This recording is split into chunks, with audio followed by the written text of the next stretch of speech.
Hello, ladies. So Friday again, just like that. You don't wake at 3 a.m. because you're failing at sleep. You wake because your body is trying to protect you the only way it knows how. You don't need to feel guilty. You don't need to try harder to sleep. And you certainly don't need another person telling you, oh, just take some magnesium, right?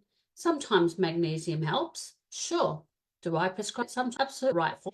Sometimes it doesn't help because if we don't understand why your body keeps waking at exactly the same time, we're simply guessing. And I want more for women than guesswork. I had a woman tell me just last month, I've tried everything. I hear this a lot. Melatonin, magnesium, though it turned out to be the wrong type, not the one that actually helps with sleep. Ashwagandha, my goodness, if I hear that word one more time, I think I'm going to scream, which for her ended up doing the opposite of what she needed. She'd also tried GABA, which helped a little, but it was almost like closing the door after the horses bolted. Okay, it wasn't enough. She'd done her research, which most women have. She'd asked AI. She wasn't lazy or uninformed.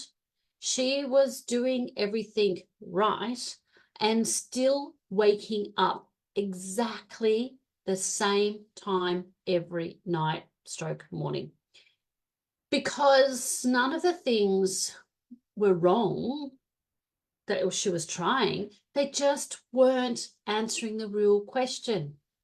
Why is her body doing this in the first place?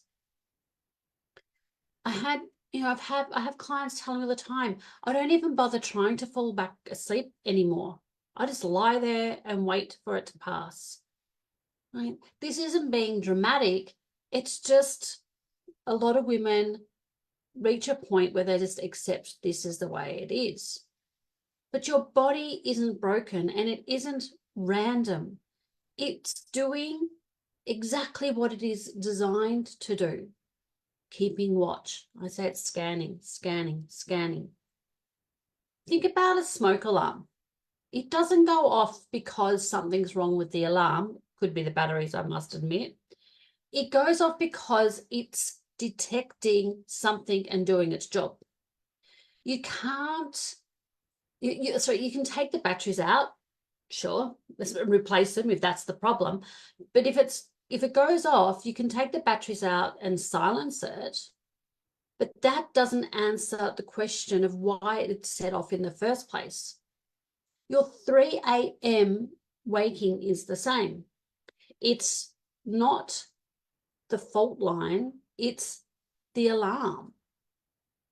I want women to understand their body because understanding it changes everything.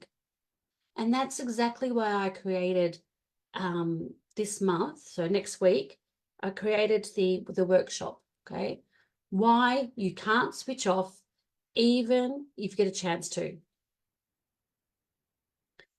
I've never met a woman who chose to wake exhausted at 3 a.m. So the real question isn't what's wrong with you, it's what's your body trying to tell you. I'm less interested in the fact that you wake up at 3 a.m. than I am interested in why your body felt it needed to do that. Because the why is never the same for every woman. For one, it might be stress. For another, it's grief. She had grief that she hasn't had time to feel. For another, it's simply years of putting everyone else first.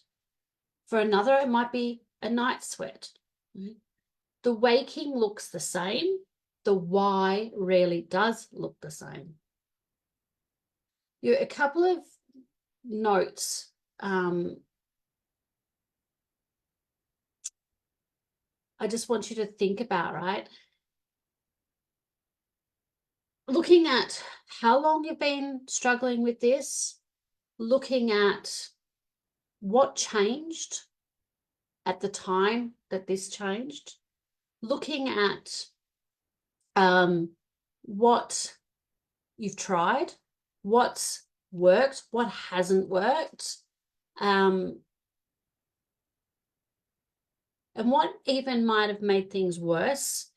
And so some of the ladies I've worked with, one lady, her sleep disturbance mainly came due to hot flushes, night sweats. But and this is actually not just one person, there's a couple, their partners do shift work. And so there's that disturbance to their sleep as the partner gets in or out of bed.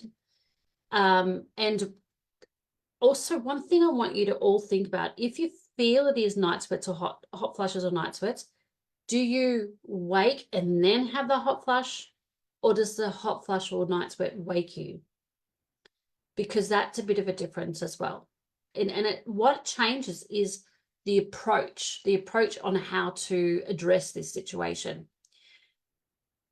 And another lady that I've recently worked with, that, and once again, it's not the first time I've heard this, goes to sleep, okay, not a problem, but within 90 minutes, she wakes up again. So those of you who've had children, you know that babies get into a pattern, they get into a rhythm where they will wake in cycles. So they might cat nap and then not know, sorry, the big blob on my glasses, not know how to resettle.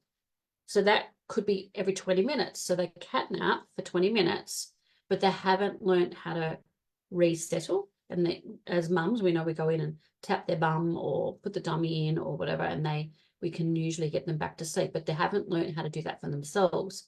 And there's also habits, right? We all have, with our circadian rhythm, we have habits that form, such as disturbed sleeping. There's also what you do in the morning. Okay, your morning routine is just as important as your night routine, okay, for sleep. Not just what you do when you get to bed, not just what you do half an hour before bed, but what you actually do first thing in the morning. Then there is weekend sleep-ins. There's those nights where you go to bed a bit later because you're doing a Netflix binge. They're all things that disturb your sleep. Of course, there's caffeine. Of course, there's not eating enough food, eating too much food. There's so many different possible triggers for disturbed sleep. There's also remembering that it's your crossover time. So cortisol is our arousal hormone. So cortisol is what gets released. Yep, around 3 o'clock, it starts to increase its production. Right, so you're increasing it to wake you. Okay. Historically, we've always woken with the sun and gone to bed with the sun. Okay, so sunrise, sunset is when we're meant to wake up and go to sleep. So if your cortisol is that rate, it's actually called CAR, cortisol awakening response. So it is, the cortisol is being produced, and if we're sensitive to it, we can wake, right, rather than it just slowly increasing. It can be enough to wake us up. So we're going to look at your nervous system. Is that what's waking you up? Is it a lot of women fasting? It could be that your blood sugar level drops too low, and so you wake because your survival mechanism of your body, we need fuel. Is it the food you have, the last meal? Is there enough carbs in there to hold that blood sugar level steady? Is there enough fat? Is there enough fiber? Is there enough protein? And even having some foods that contain tryptophan, same thing, that can help produce the melatonin that we need for sleep. And you've got to remember that all hormones have a cascade. So they all need building blocks. They all need, so your hormones are our messengers. So they need certain components to be able to be made. So our gut health has a big impact on that, because your serotonin, your happy hormone, 80 to 90% of that is made in your gut. And serotonin, you need that for melatonin, your sleep hormone. So you can see that there's a cascade. If you don't have enough of one, or if you don't have enough building blocks, you're not going to get the next. So question, melatonin is what you need? No, not necessarily at all. Melatonin has been researched a lot, and it's been taken off the market for general use because it was being abused. Melatonin is great for something like jet lag. It is meant to be for a short period of time. If you're not making enough melatonin, why? Why don't you have enough melatonin? Do you not have enough serotonin? Is it because those building blocks are being diverted to make something else like cortisol? So there's a lot of nuances and intricacies about why we wake at 2, 3 o'clock in the morning. Why not 11 p.m.? Why not 5 a.m.? Why is it at that time? Okay, so have a little bit of a think about if you are struggling with sleep. There's all those little factors that you need to look at.